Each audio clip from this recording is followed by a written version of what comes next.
하나님 말씀 사도행전 5장 12절에서 16절까지 말씀입니다. 사도들의 손을 통하여 민간의 표적과 기사가 많이 일어나매 믿는 사람이 다 마음을 같이하여 솔로몬 행각에 모이고 그 나머지는 감히 그들과 상종하는 사람이 없으나 백성이 칭송하더라. 믿고 주께로 나아오는 자가 더 많으니 남녀의 큰 무리더라. 심지어 병든 사람을 메고 거리에 나가 침대와 요 위에 누이고 베드로가 지날 때에 혹 그의 그림자라도 누구에게 덮일까 바라고 예루살렘 부근에 수많은 사람들도 모여 병든 사람과 더러운 귀신에게 괴로움 받는 사람을 데리고 와서 다 나음을 얻으니라. 아멘. 오늘 본문에는 사도들로 인해 일어난 초대교회의 기적들을 다루고 있습니다. 그런데 서로 모순인 것처럼 보이는 전혀 다른 두 가지 사건이 연이어 기록되어 있는데요. 13절에는 그 나머지 사람들 중 감히 사도들과 상종하는 사람이 없었다라고 기록되어 있죠. 반면에 14절에는 믿고 주께 나오는 무리가 더 많아졌다라고 되어 있습니다. 서로 상반되어 보이는 이 두 구절을 우리는 어떻게 이해할 수 있을까요? 일단 아나니아와 삽비라 사건 이후에 많은 사람들이 큰 두려움을 느끼게 됐습니다. 사도들이 성령의 권능으로 행하는 여러 이적들을 보면서도 그들은 점점 더 하나님으로부터 멀어지게 된 거죠. 하지만 또 어떤 사람들은 오히려 믿고 나아오는 계기가 되었습니다. 하나님의 살아계심, 그분의 경외감과 새파랗게 살아계시는 그 하나님의 역사를 보면서 누군가는 두려움에 점점 더 멀어지곤 했지만 누군가는 더욱더 하나님께로 나아오는 일이 벌어졌다는 것이죠. 그러니까 상반돼 보이지만 이 두 가지 일이 모두 초대교회 가운데 일어났었다는 것을 우리는 보게 됩니다. 우리가 제대로 복음을 경험하고 예수님을 깊이 만날수록 결코 어중간하게 그분을 따라갈 수 없음을 알게 되는 것이죠. 예수님이 로마 군인들에게 잡히시던 날 밤 베드로는 멀찍이 떨어져서 예수님을 쫓아갔습니다. 그 결과는 어떻게 됐죠? 그가 결국 3번이나 예수님을 모른다고 부인하게 됐어요.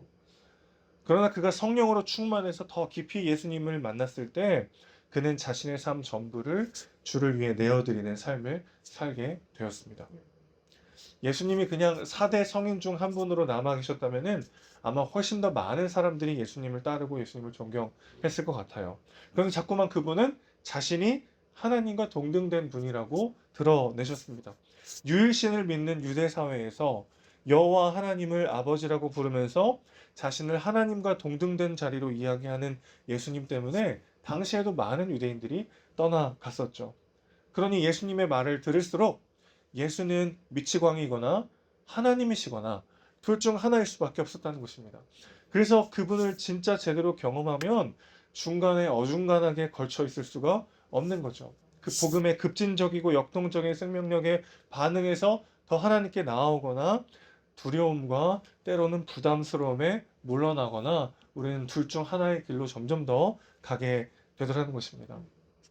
우리가 개척을 하고 나면 여러 변화가 있지만 군중 속에 묻혀서 티 안 나게 조용히 신앙생활하기 어려운 교회가 우리 교회이기도 하죠. 누가 왔는지 어디에 앉아 계신지 다 알 수 있는 그런 상황입니다.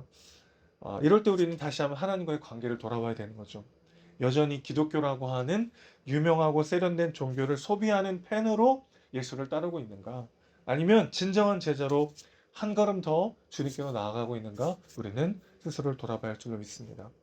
자, 이런 놀라운 성령의 역사가 오늘 초대교회 가운데 사도들을 통해서 일어나고 있는 것을 보면서 이 놀라운 성령의 역사가 어떻게 시작되었는지를 오늘 본문이 어떻게 이야기하는지를 우리 한 번 더 주목할 필요가 있겠습니다. 결론부터 말씀드리자면 성도들의 기도에 의해서 이 놀라운 성령의 역사가 일어났다는 것을 우리가 알게 됩니다. 베드로와 요한이 성전 미문 앞에서 나면서부터 못 걸었던 자를 예수의 이름으로 고친 사건이 있었어요. 그렇죠? 사두개인들에 의해서 사내들인 공회에 잡혀가게 되었습니다. 사도들을 기소할 아무런 명분을 찾지 못한 그들은 예수의 이름을 전하는 것을 엄히 금하고 사도들을 풀어주게 되죠. 사도들이 이 일을 이제 성도들에게 알리자 성도들은 하나님의 도우심을 한 마음으로 간절히 구하게 됩니다. 그래서 사도행전 4장 29절 30절 말씀에 이렇게 되어 있어요. 주여 이제도 그들의 위협함을 굽어 보시옵고 또 종들로 하여금 담대히 하나님의 말씀을 전하게 하여 주시오며 손을 내밀어 병을 낫게 하시옵고 표적과 기사가 거룩한 종 예수의 이름으로 이루어지게 하옵소서 하더라. 여기 아주 중요한 표현이 나옵니다. 손을 내밀어 병을 낫게 하시옵고 표적과 기사가 거룩한 종 예수의 이름으로 이루어지게 하옵소서. 복음이 전파되는 일에 하나님의 말씀이 선포되고 하나님의 살아계심이 드러나는 그 놀라운 일에 우리 사도들을 사용해 주시고 손을 내밀어 병을 낫게 하시며 표적과 기사가 예수의 이름으로 이루어지게 하옵소서. 이렇게 한 마음으로 성도들이 간절히 기도했다는 거죠. 이 간절한 기도에 하나님은 어떻게 응답하셨습니까? 오늘 본문 12절 말씀 다시 한번 보실까요? 사도들의 손을 통하여 민간의 표적과 기사가 많이 일어났다. 믿는 사람이 다 마음을 같이하여 솔로몬 행각에 모이게 되었다. 이렇게 이야기하고 있습니다. 성도들이 기도했던 그대로요. 손을 내밀어 병을 낫게 하셨고 표적과 기사가 거룩한 종 예수의 이름으로 이루어지게 하옵소서. 그렇게 한 마음으로 간절히 기도했던 성도들의 기도 그대로 사도들의 손을 통하여 민간의 표적과 기사가 많이 일어나 많은 믿는 사람들이 한 마음으로 솔로몬 행각으로 점점 더 모이게 되었다라는 것이죠.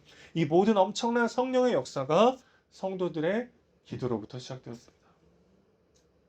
깨어 기도해야 하는 것이죠. 온 교회가 한 마음으로 하나님께 매달려야 합니다. 그럴 때 하나님께서 우리 교회를 통해 행하실 성령의 역사를 우리는 경험하게 될 줄로 믿습니다. 사랑하는 성도 여러분, 함께 깨어 기도하는 우리가 되길 바랍니다. 담임 목사를 위해서 기도해 주십시오. 말씀의 권능과 성령의 충만으로 채워주십시오. 이렇게 간구해 주시기를 부탁드립니다. 은혜샘 교회를 위해서 기도해 주십시오. 사도행전의 놀라운 성령의 역사가 그 영광스러운 성령 행전이 오늘 은혜샘 교회를 통해 이어질 수 있도록 함께 한 마음으로 기도해 주시기를 부탁드립니다. 성령께서 역사하시면 지금도 병든 자가 고침받고 지금도 포로된 자들이 진정한 자유를 경험하고 지금도 눈먼 자가 진짜 가치와 생명에 눈을 뜨는 기적의 역사가 일어날 줄로 믿습니다. 한 마음으로 함께 기도하며 성령의 일하심을 누리는 우리 모두가 되시기를 주님의 이름으로 축원합니다. 기도하겠습니다. 하나님 아버지, 오늘도 우리가 깨어 기도할 때 우리의 기도를 사용하셔서 우리가 감히 다 헤아릴 수도 없을 만큼 놀랍고 영광스러운 성령의 역사를 우리를 통해 이루실 줄로 믿습니다. 온 성도가 한 마음으로 깨어 기도하게 하시고 그 기도를 통해 일하시는 하나님의 놀라운 역사를 경험하는 교회가 될 수 있도록 우리 각 개인의 인생이 될 수 있도록 주여 붙잡아 주시옵소서. 우리 사랑이시고 주인이신 예수님의 이름으로 기도합니다. 아멘.